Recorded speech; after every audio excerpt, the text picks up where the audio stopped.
पंजाबात नागरिक बेपत्ता होण्याचं प्रमाण वाढलं होतं. त्याचबरोबर काही गावातल्या स्मशानांमध्ये लावारिस मृतदेहांना जाळण्याचं प्रमाणही वाढलं होतं. आणि गंमत म्हणजे हे लावारिस मृतदेह जाळायला पोलीसच आणत होते. लोक बेपत्ता होणं हे साधं सुद्धा नव्हतं, कारण इक्का दुक्का माणूस हरवला तर समजू शकत होतो, पण पंजाबात जवळपास 25 ते 30,000 लोक एकाच वेळी हरवले होते. मग हा सिनेमा आता पब्लिकने पाहूच नये असं या सरकारला का वाटतंय, भाजप सरकारला?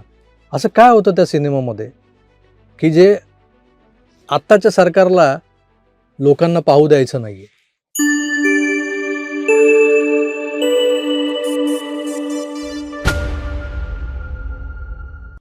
रविवारपासून सर्वत्र एकाच विषयावर चर्चा सुरू आहे, आणि ती म्हणजे दिलजीत दोसांझ या अभिनेत्याचा सतलज नावाचा सिनेमा झी5 वरून हटवला याची चर्चा. हा सिनेमा झी5ने स्वतःहून हटवलाय की त्यांना कोणी फोर्सिबली तो हटवण्यास भाग पाडले, यावरही चर्चा सुरू झाली होती. पण सूत्रांच्या माहितीनुसार केंद्रीय सूचना प्रसारण मंत्रालयानं हा सिनेमा OTT वरून हटवायला लावला असं कळतंय. आता 1995 साली पंजाबमध्ये घडलेल्या काही सत्य घटनांवर आधारित हा सिनेमा असल्यानं त्यातल्या कथानकाचा परिणाम कायदा सुव्यवस्थेवर पडेल असं वाटणाऱ्या आणि मग तो सिनेमाच रोखणाऱ्यांना अशाच सत्य घटनांवर आधारित कथानकांना सिनेमॅटिक लिबर्टीनुसार सादर केलं गेलंय असं सांगून धुरंधर सारखा शेजारच्या देशातल्या आपल्या गुप्तहेरांच्या कारवाया उघड करणारा सिनेमा चालतो. प्रेक्षकांना तर चालतो, ते तर 3-3, 3.5, 4-4 तास तो सिनेमा बघतात.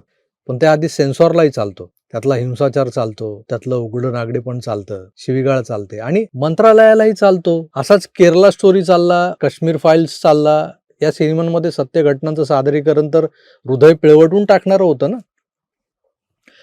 लाकूड कापणाऱ्या म्हणजे त्या वखारीत, लाकडाच्या वखारीत, त्या लाकडाच्या आरीवर एका बाईला कापलं जातं बलात्कार केल्यानंतर. तिचे अवयव एक एक करत लाकडाच्या झाडाच्या फांदीसारखे विलग केले जातात. ते दृश्य पिळवटून टाकणारच होतं तर काश्मीर फाईल-मध्ये. मग दिलजीत दोसांझच्या सतलजमध्ये असं काय होतं जे सरकारला खुपलंय? हाच प्रश्न आज विस्तारानं मांडायचा आहे आपल्याला. मित्रांनो नमस्कार. हिंदुस्थानातल्या पंजाबमधल्या शीखांचं जे शिरकाण झालंय वेळोवेळी, त्याला पंजाबीत घल्लूघारा असं म्हणतात, असं म्हटलं जातं. खरं तर पहिलं घल्लूघारा झालं ते 1746 साली. याला छोटा घल्लूघारा म्हणतात, जे मुघल सरदार याह्या खाननं केलेलं होतं. गुरदासपूरजवळ 7,000 शीखांना कापून काढलं गेलं, तर लाहोरमध्ये 3,000 शीख मारले गेले होते. दुसरं घल्लूघारा झालं ते 1762 अफगाण आक्रमक जो आला होता अहमद शाह अब्दाली, त्यानं हिंदुस्थानवर आक्रमण करताना पंजाब प्रांतातल्या कडवट शीखांना पहिलं संपवलं. दल खालसा नावाची एक फौज जी गनिमी काव्यानं अब्दालीच्या फौजांना हैराण करत होती. अब्दालीनं मग मोठा हल्ला करून या दल खालसामधल्या शिपायांच्या कुटुंबियातल्या बायका मुलांसह जवळपास 35,000 लोकांचं शिरकाण केलं होतं त्यावेळेला. आजही त्या घटनेला पंजाबात वड्डा घल्लूघारा या नावानं आठवलं जातं.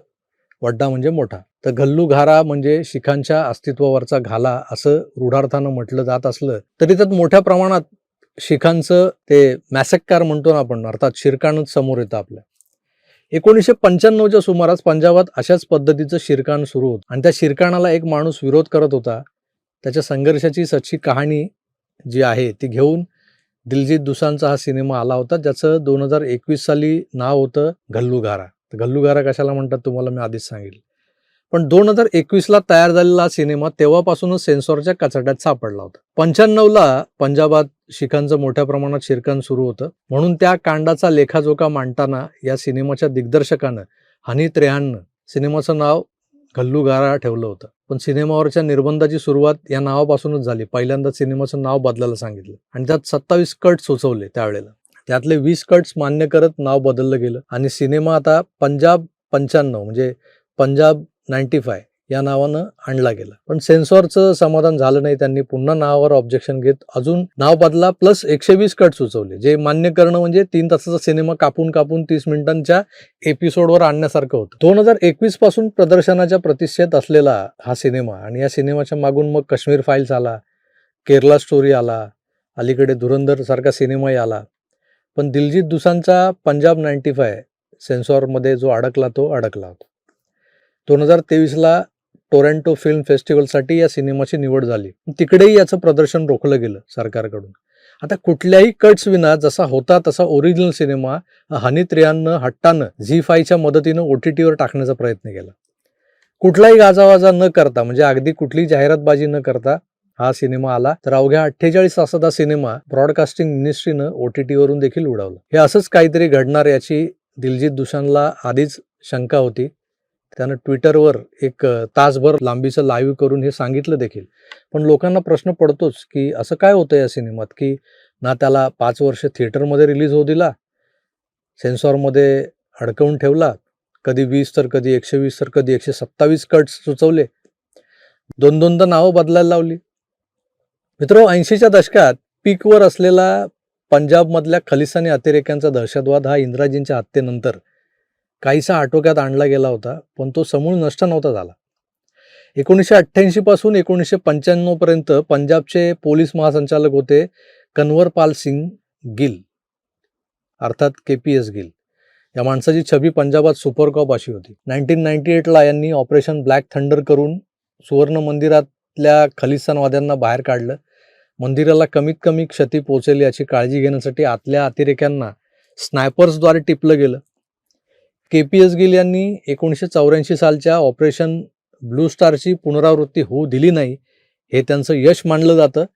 आणि या माणसानं अतिशय हुशारीनं पंजाबातला जो अगदी खोलवर पोहोचलेला, गावखेड्यात पोहोचलेला खलिस्तानी विचार तो मोडून काढताना काही वाकड्या वाटाही वापरल्या. त्यात आधीच्या ऑपरेशन्सनी काहीसे डिमोरलाइज झालेल्या, हतोत्साहित झालेल्या पोलिसांना मोटिवेट करण्यासाठी एन्काउंटर्सची खुली सूट दिली.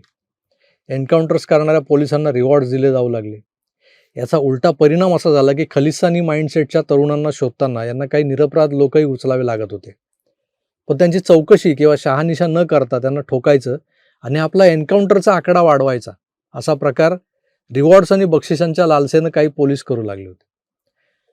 1994-95च्या आसपास हा प्रकार वाढत गेला. या सगळ्या प्रकारांमुळे पंजाबातल्या गावखेड्यात एक दहशत पसरली होती. आया आपल्या तरण्याताठ्या पोरांना शेतात लपवून ठेवायला लागल्या. त्यांना भीती वाटायची की कोणी पोलीसवाला येईल आणि पोराला उचलून नेईल. बरं, उचलून नेलेल्यांच्या पैकी परत येणाऱ्यांचं प्रमाण नगण्य होतं, जवळपास नव्हतंच. पंजाबात नागरिक बेपत्ता होण्याचं प्रमाण वाढलं होतं. त्याचबरोबर काही गावातल्या स्मशानांमध्ये लावारिस मृतदेहांना जाळण्याचं प्रमाणही वाढलं होतं. आणि गंमत म्हणजे हे लावारिस मृतदेह जाळायला पोलीसच आणत होते. लोक बेपत्ता होणं हे साधंसुद्धा नव्हतं, कारण इक्का दुक्का माणूस हरवला तर समजू शकत होतो, पण पंजाबात जवळपास 25,000 ते 30,000 लोक एकाच वेळी हरवले होते. हा आकडा ऑफिशियल नाहीये. जेवढे मोजले गेले तेवढेच हे 25,000-30,000. प्रत्यक्षातला आकडा दुप्पट असू शकतो, असं काही लोक मागून बोलतायत. या प्रकारावर एक माणूस मात्र बारीक लक्ष ठेवून होता आणि तो या घल्लूगारावर प्रकटपणे बोलत होता. त्याचं नाव होतं जसवंत सिंग खालरा. खरं तर एक मानवाधिकार कार्यकर्ता, पण राजकारणात शिरोमणी अकाली दलाचे नेते असं ज्यांचं स्थान होते, असे हे खालरा पंजाबातल्या बेपत्ता तरुणांच्या मागावर होते. त्यांनी सातत्यपूर्ण प्रयत्न करून पोलीस स्टेशन ते स्मशानभूमी असा प्रवास करत जिथे मिळेल तिथून या अनधिकृत नरसंहाराचे पुरावे गोळावे करून निव्वळ रिवॉर्ड मिळतोय म्हणून पोलीस कुणालाही खलिस्तानी ठरवून मारतायत हे उघड केलं होतं. पोलिसांच्या या अति आक्रमकतेमुळे खलिस्तानवादी चळवळ तर संपुष्टात आलीच, पण त्यानंतरही निरपराध लोक मारले जात होते. जे दहशतवादी नव्हते, सामान्य माणूस होते, तरी उचलून नेलं जात होतं, मारलं जात होतं. जसवंत सिंग खालरा यांनी आपली राजकीय पार्श्वभूमी वापरून तत्कालीन सरकार आणि पोलिसांना आरोपीच्या पिंजऱ्यात उभं केलं होतं. ते कॅनडाला गेले. कॅनडाच्या संसदेत त्यांनी या विषयावर भाषण केलं. त्यांनी वर्ल्ड ॲम्नेस्टीकडे तक्रार केली. आता खालरांचे हे जे काही प्रयत्न पोलिसांना आणि सरकारला, विशेषतः पंजाबचे पोलीस महासंचालक KPS गिल यांना अडचणीत आणणारे ठरत होते. सरते शेवटी झालं काय? हजारो निरपराधांना उचलून नेणाऱ्या पोलिसांनी त्या निरपराध्यांसाठी लढणाऱ्या जसवंत सिंग खालरा यांनाच त्यांच्या अमृतसर इथल्या राहत्या घराबाहेर ते आपली गाडी धुत असताना सकाळच्या स्वच्छ सूर्यप्रकाशात उचललं आणि गाडीत घालून नेलं. पण यावेळेस ते पोलिसांच्या गणवेशात नव्हते, साध्या वेशातले पोलीस त्यांना उचलून नेतात. पुढे त्यांच्या अपहरणाची केस होते. ती केस काही दिवस चालते, शोध घेतला जातो, पण जसवंत सिंग खालरा काही सापडत नाहीत. त्यांचं काय झालं? त्यांना मारून पंजाबच्या सीमेवरून वाहणाऱ्या सतलजमध्ये फेकून दिलं गेलंय का? म्हणून या सिनेमाचं नाव तिसऱ्यांदा बदललं तेव्हा सतलज ठेवलं गेलंय का? असे असंख्य प्रश्न या एका सिनेमाच्या माध्यमातून उभे राहिले असते. म्हणून हा सिनेमा सरकारने दाबलाय का? या सगळ्या सामान्य प्रश्नांपेक्षा एक मोठा प्रश्न तो म्हणजे 1988 ते 1995 या कालखंडात पंजाबमध्ये आणि देशातही सरकार कोणाचं होतं? मोदींच्या भाजपाचं तर नव्हतंच ना. मग हा सिनेमा आता पब्लिकने पाहूच नये असं या सरकारला का वाटतंय? भाजप सरकारला. सेन्सॉरने नाव बदलायला लावली, ती बदलली. पण सरतेशेवटी जे नाव दिलं तेच या सिनेमाला साजेसं नाव ठरलंय असं म्हणता येईल आपल्याला. जसवंत सिंग खालरा यांना कोठडीत असह्य यातना देऊन मारलं गेलं. मग पुढे सतलज नदीला जाऊन मिळणाऱ्या एका कालव्यात त्यांचं शव फेकलं गेलं आणि हे फेकणाऱ्या 5-6 पोलिसांवर कारवाई झाल्याची एक खानापूर्ती केली गेली, शिक्षा झाली त्यांना. पण जवळपास एकेका खेड्यातल्या स्मशानभूमीत 200-200 मृतदेह जाळले गेलेले होते. तसे पुरावे सापडलेत जसवंत सिंग खालरा यांना. पंजाब राज्यात मिळून 25 ते 30 हजार लोकांना बेपत्ता करणाऱ्या पोलिसांवर आणि त्यांना रिवॉर्ड्सचं लालच देणाऱ्या सरकारवर किंवा KPS गिलवर कोणतीही कारवाई झालेली नाही. हे दुःख उरात घेऊन त्या बेपत्ता शिखांचे कुटुंबीय कसे जगत असतील आज? तरी सरकार हे असले सिनेमे भारतीयांना पाहू नये यासाठी धाव का घेतंय हेच कळत नाही मला. सतलजच्या पायरेटेड कॉपीज डिजिटल वर्ल्डमध्ये सहज मिळत आहेत. भलेही ते OTT वरून काढला गेलाय तो सिनेमा. कारण अनेकांनी हा सिनेमा ZEE5 वरून डाउनलोड करून ठेवला होता. आता तुम्हाला शक्य झाल्यास ती डिजिटल डाउनलोड केलेली कॉपी कुठे मिळाली तर ती मिळवा आणि जरूर बघा. मी तुर्तास इथेच थांबतो. पुन्हा भेटूच. तोवर आपली काळजी घ्या आणि पाहत राहा आपलं आवडतं YouTube चॅनल आकार DG9 असं म्हणत असताना पुन्हा एकदा तो प्रश्न पडतोय आणि तो विचारावासा वाटतोय तुम्हाला. असं काय होतं त्या सिनेमामध्ये की जे आत्ताच्या सरकारला लोकांना पाहू द्यायचं नाहीये? काय होतं? बघा, जर शक्य झालं सिनेमा बघा आणि या प्रश्नाचं उत्तर जर सापडलं तर कमेंट्समध्ये जरूर कळवा. धन्यवाद.